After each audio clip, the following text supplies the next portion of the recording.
कृष्ण कहते हैं, इस जगत में मनुष्य भौतिक वस्तुओं का भोग कर सकता है। अगर वे चाहे तो सब कुछ छीन सकते हैं। मनुष्य कुछ भी नहीं कर सकता। हर किसी के अंदर अपनी ताकत और अपनी कमजोरी होती है। मछली जंगल में नहीं दौड़ सकती और शेर पानी में राजा नहीं बन सकता। इसलिए अहमियत सभी को देनी चाहिए। धर्म युद्ध में जो व्यक्ति धर्म के साथ नहीं खड़ा है, इसका मतलब है वह अधर्म का साथ दे रहा है, वह अधर्म के साथ खड़ा है।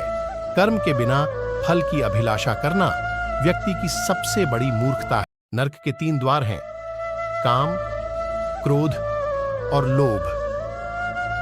जो व्यक्ति कामी प्रवृत्ति का होता हो, जिसके मन में लोभ होता है और जो अत्यधिक क्रोधी स्वभाव का होता है, उसके लिए नरक के द्वार सदैव खुले होते हैं।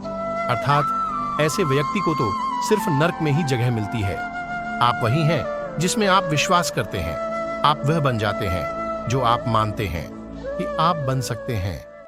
हमारी सफलता और असफलता इस बात पर निर्भर करती है कि हम खुद पर कितना विश्वास करते हैं। व्यक्ति जो चाहे बन सकता है यदि पूरे विश्वास के साथ अपने लक्ष्य पर लगातार चलता रहे। मन उन लोगों के लिए दुश्मन की तरह काम करता है जो इसे नियंत्रित नहीं करते हैं, और जिसने अपने मन को जीत लिया है उसके लिए मन सबसे अच्छा मित्र है। भगवत गीता में सनातन धर्म की नीतियों का स्पष्ट वर्णन है। गीता में 18 अध्याय और 700 श्लोक हैं।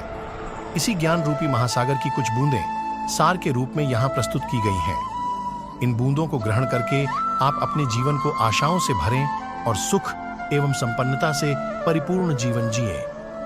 महाभारत के युद्ध के समय कुरुक्षेत्र की रणभूमि में भगवान श्री कृष्ण ने अर्जुन को जो उपदेश दिया है, उन्हीं उपदेशों का संकलन है श्रीमद् भगवद गीता।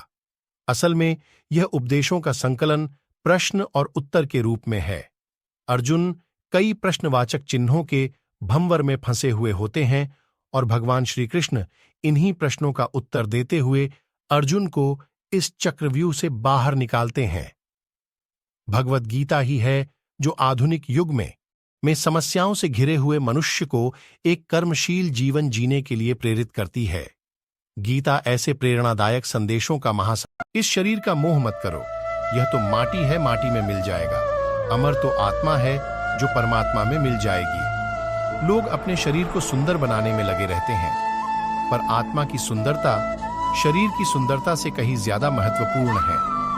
शरीर तो नश्वर है, मिट्टी ही तो है, तो मिट्टी में ही मिल जाता है, पर आत्मा अमर है, इसलिए आत्मा की सुंदरता पर ध्यान दो। मेरे लिए न कोई घृणित है और न ही कोई प्रिय, न कोई निर्धन है और न ही कोई धनी।